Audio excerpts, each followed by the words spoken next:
दोस्तों नमस्कार। बात करते हैं ऐसे उर्दू भाषा के शब्दों का जो हिंदी में समाहित हो गए हैं और रोज़मर्रा में रोज़ उसको बोलते हैं। एक तो रोज़मर्रा जब हम कह रहे हैं तो यही जो है उर्दू का शब्द है और हिंदी में लोग खूब बोलते हैं। हिंदी में बोलें तो दैनिक प्रतिदिन इस तरह के शब्द का इस्तेमाल करना पड़ेगा।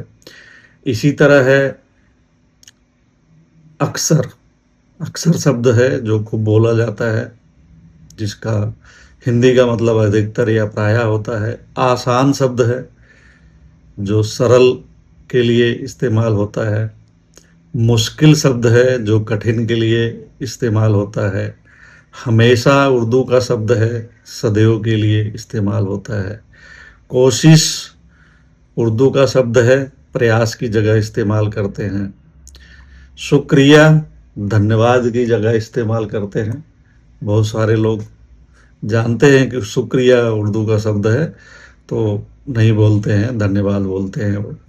इसी तरह कुछ भावनाएं और विचार को प्रतिबिंबित वाले शब्द हैं, जैसे एहसास अनुभव या भावना को व्यक्त करता है। अक्ल बुद्धि समझ के लिए है। आज़ाद स्वतंत्रता के लिए है। सुकून शांति चैन के लिए है। आरजू इच्छा या अभिलाषा के लिए इस्तेमाल होता है।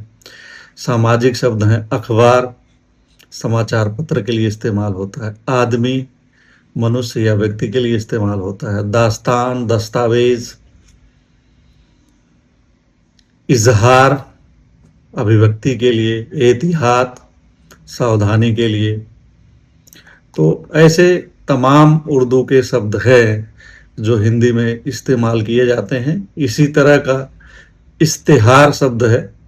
इश्तिहार उर्दू का शब्द है और हिंदी में इस्तेमाल करते हैं, लोग बोलते हैं।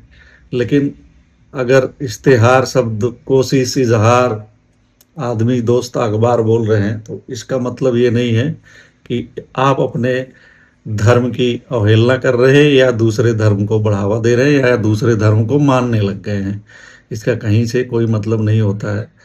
ये शब्द भाषा में समाहित हो जाते हैं, क्षेत्रीय होते हैं, संस्कृति से आते हैं, बोलचाल में शामिल होते हैं और भाषा और शब्द जो है संप्रेषण के लिए इस्तेमाल होते हैं। अपनी बात दूसरे तक पहुंचाने के लिए, अपनी भावनाओं को दूसरे तक पहुंचाने के लिए इस्तेमाल होते हैं। उनमें किसी धर्म का कोई लेना देना नहीं होता है। धन्यवाद।